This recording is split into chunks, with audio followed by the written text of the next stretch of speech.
اب میں آپ کو ایک حدیث سنانے چلا ہوں جس میں ایک عجیب نقشہ سامنے آتا ہے کہ یہ مہدی جب ظاہر ہوں گے تو کس طور سے ظاہر ہوں گے، ان کے ظہور کی کیفیت کیا ہوگی، کیف یظہر۔ یہ روایت ہے حضرت ام سلمہ سے رضی اللہ تعالی عنہا، حضور کی زوجہ محترمہ ہیں، فرماتی ہیں ام سلمہ عن النبی صلی اللہ علیہ وسلم قال یکون اختلاف عند موت خلیفۃ، موت خلیفۃ، حضور نے فرمایا ایک خلیفہ کی موت پر اختلاف واقع ہو جائے گا، خانہ جنگی ہو جائے گی۔ فَيَخْرُجُ رَجُلٌ مِّنْ أَهْلِ الْمَدِينَةِ حَارِبًا إِلَىٰ مکہ، پھر مدینے کے لوگوں میں سے ایک شخص نکلے گا، بھاگے گا اور جا کر پناہ لے گا اور چھپ جائے گا مکے میں۔ فَيَأْتِيهِ نَاسٌ مِّنْ أَهْلِ مکہ، پھر اس کے پاس آئیں گے اہل مکہ، مکہ کے لوگ، فَيُخْرِجُونَهُ، اور اسے نکالیں گے، جہاں وہ چھپے ہوئے ہوں گے وہاں سے نکالیں گے۔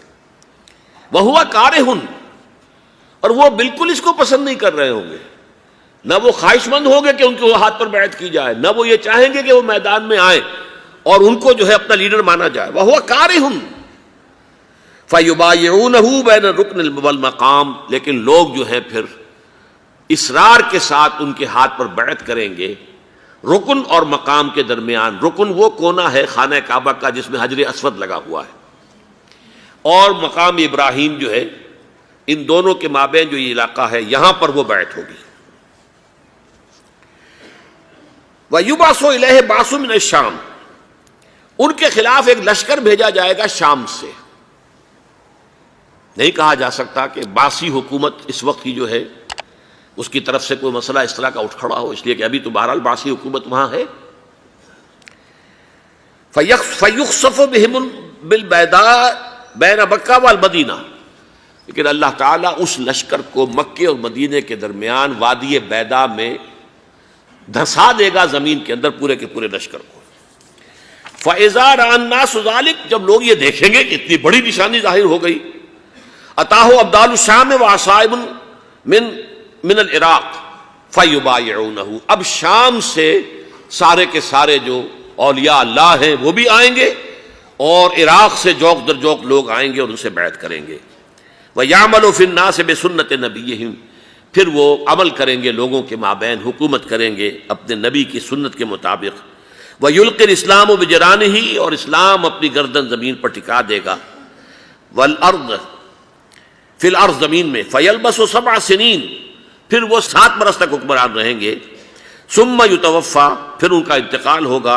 ویصلی علیہ المسلمون، اور مسلمان ان پر نماز پڑھیں گے۔ یہ جو میں نے آپ کے سامنے نقشہ کھینچا ہے، اس سے اب میں ایک نتیجہ نکالتا ہوں، اسے بھی میرا گمان کہیے، اختلاف بھی کر سکتے ہیں آپ، اگر اس کو وزنی سمجھیں تو قبول بھی کر سکتے ہیں۔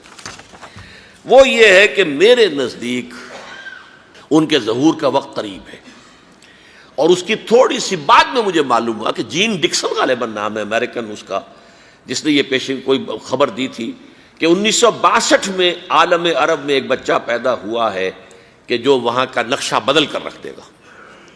یہ جین ڈکسن کی غالباً پیشن گوئی ہے۔ بہرحال مجھے اس کی پیشن گوئی سے کوئی دلچسپی نہیں ہے، میں تو جو احوال دیکھ رہا ہوں، یعنی اسرائیل کا قائم ہو جانا، اور اس کے بعد اب یروشلم کا مسلمانوں کے ہاتھوں سے نکل جانا، اور اب گویا کہ وہ الملحمۃ العظمیٰ جو ہے تلی کھڑی ہے، کسی بھی وقت جو ہے یہ جو ہے وہ لاوا پھٹ سکتا ہے، آتش فشاں پھٹ سکتا ہے۔ تو یہ تمام حالات ایسے ہیں کہ جن کی وجہ سے میں سمجھتا ہوں کہ ایک تو جو قرآن مجید کے اشارات میں نے آپ کو بتائے، 14 صدیاں، 14 دن میں چاند کا پورا ہونا، والقمر اذا اتسق، 14 دن میں 14ویں کا چاند۔ اسی طرح اب یہ 14 صدیوں کے بعد یہ صدی جو 15ویں صدی ہے، یہ در حقیقت ظہور امام مہدی کی صدی ہے۔